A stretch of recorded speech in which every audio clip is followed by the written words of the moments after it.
There is one very small island that stands out in the elite world of Major League Baseball, a place called Curacao. It's a tiny island off the coast of Venezuela with a population of just 150,000 that has managed to produce 5 current big leaguers and over 30 players in the minor leagues, the most players per capita of any country in the world. Curacao is not a typical baseball island. Unlike the Dominican Republic, Puerto Rico, or Cuba, poverty, proximity, or politics do not play a role in the influx of talent to the major leagues. Curacao is one of the richest and best educated countries in the region. Why is it the new red-hot source of American baseball? We went there to find out. In January, the weather is perfect on the Caribbean island of Curacao. Perfect for the beach and perfect for the tourists exploring the capital city of Willemstad. Its pastel-colored old-world architecture and Dutch street signs make it look like a tropical Amsterdam. Curacao is a cosmopolitan center of commerce, but just outside of the city, some of the island's most valuable exports are also hard at work. Showtime, showtime! Here at Teodao Ballpark, about 30 major and minor leaguers from Curacao have gathered for their regular off-season workout with Hensley Bam Bam Mullins. People kind of knew that I had this gift kind of to teach and to give back and to make people around me better. Teaching them, correcting their flaws, so that when they have to compete, they can do it a little easier. You guys have got more players per capita in the major leagues and minor leagues than any other country. Why? Well, I can tell you this. There is a big love for the game here. And the other thing is, there is no urgency to leave the island because of necessity, having to take care of the entire family. None of these guys are in that situation. And that's helpful because? They don't have to rush off the island to go get it. The ones that leave and the ones that go is because they know they're ready to go and they're ready to make an impact. Curacao players are certainly making an impact in the major leagues. Andrelton Simmons is a 2-time Gold Glove winning shortstop for the Atlanta Braves. Los Angeles Dodgers pitcher Kenley Jansen is one of the best closers in the game. Jonathan Scope is the power-hitting second baseman of the Baltimore Orioles. In the wing column! Texas Rangers infielder Jurickson Profar was a top prospect in baseball in 2012 and is rehabbing a shoulder injury this year. Line drive, caught by Didi! And Didi Gregorius has stepped in for Derek Jeter as the new starting shortstop of the New York Yankees. Gregorius and his peers come back home to the island every winter instead of training in Florida or California because of Bam Bam Mullins. He brings all this stuff that he used with all the guys from the Giants during the season, and he helps us here with the same thing too. So if you can learn from him, that makes you really good. Nicknamed Bam Bam because of the prodigious home runs he hit as a kid, Mullins is the hitting coach for the San Francisco Giants. But here, he is a legend. In 1989, Mullins became the first major leaguer from Curacao when he broke in with the Yankees. What was the experience like at the major league level? You know, as much as I was boosted in the minor leagues as being one of the top prospects and being a blue chipper, my career was not long in the major league level. Because? I never hit my stride. But what Mullins couldn't do, he decided to teach.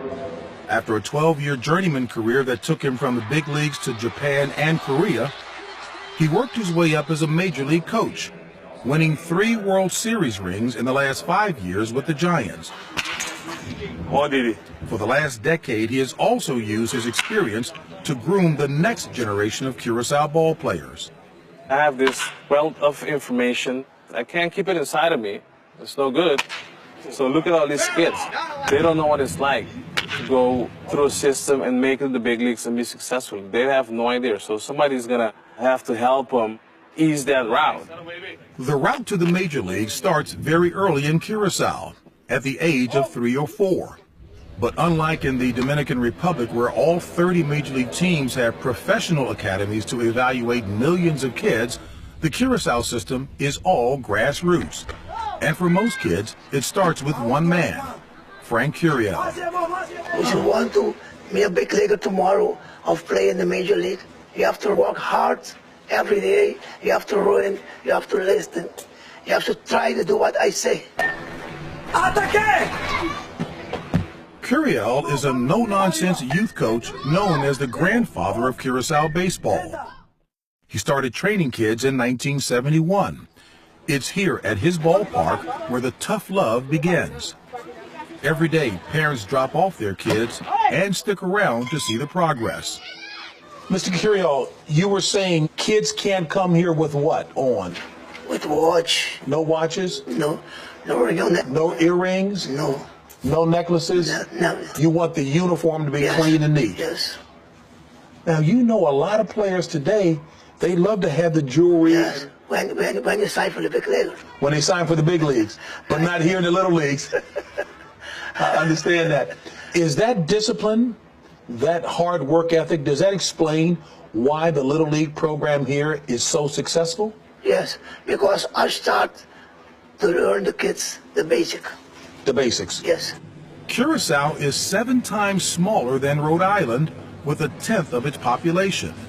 It was settled by the Dutch in 1634 and is still an independent territory of the Kingdom of the Netherlands today.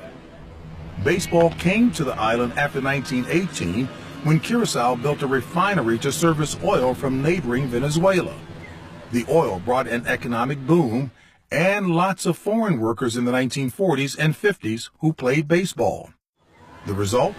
A $5 billion economy and a multicultural population of blacks, Hispanics, Europeans, and Native Indians who love the game and speak several languages, in addition to the local dialect, Papiamento. Some of your young men speak 3, 4, maybe even 5 languages. Well, first of all, I got to tell you, we got to thank the Dutch system that makes it mandatory for us to take Spanish and English since 5th grade in school here. 5th grade? Yes, and then you have to take them all throughout school and pass them. And also, at the same time, you learn in Dutch. Because most of us, we get brought up speaking Papiamento when we were born. Mullins says some Hispanic players can get held back from the majors because of struggles speaking English. But for us, we don't have that problem. So being able to speak the languages and not have that language barrier as you get in the States has been huge for our guys. Anytime a scout says to us he's following a player from Curacao and he likes him, I light up because I know the quality of the kids who come out of that nation and the kind of baseball they play and what they bring with them, not only physically, but intellectually as well. John Sherholz is the president of the Atlanta Braves.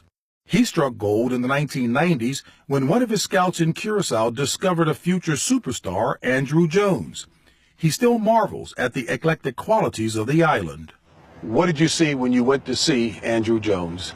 I saw in Willemstad a mix of European culture, island culture, of very bright and energetic people who spoke 4 or 5 languages, and Andrew did. And I was just so taken by their energy, their alertness, their brightness, and willingness to be engaged fully in whatever it is they were doing. It was remarkable to me. Bam Bam Mullins opened the door to the majors, but Andrew Jones kicked it wide open for Curacao. The former Braves center fielder burst onto the scene at age 19 in 1996 when he hit 2 home runs in a World Series game. Andrew Jones! Considered one of the best defensive players of all time, he won 10 consecutive Gold Gloves, made 5 All-Star teams, and hit over 430 home runs in a 17-year career. Today, he lives in suburban Atlanta, where we spent some time with him. John Sherholz tells us he couldn't wait until you turned 16 to get you signed.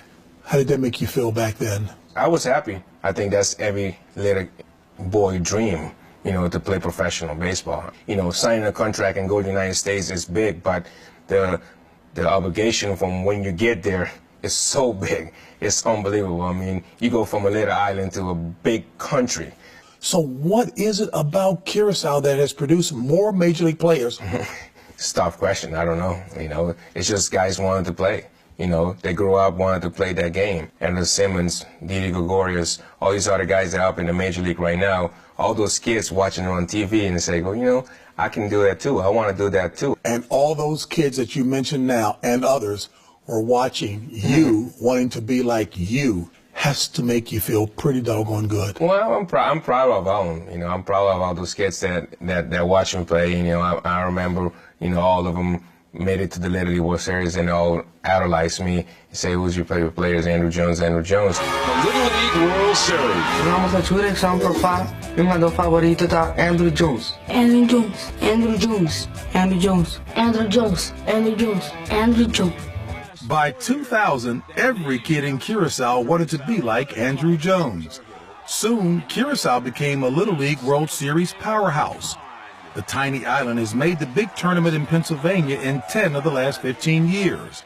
In 2004, Curacao became the first and only Caribbean team to win it all. Ground ball. Let the party begin in Curacao. 2 kids from that team are in the major leagues today. Jurickson Profar of the Rangers and Jonathan Scope of the Orioles. And Jonathan Scope with a terrific play. John Schuerholz loves the Curacao pipeline.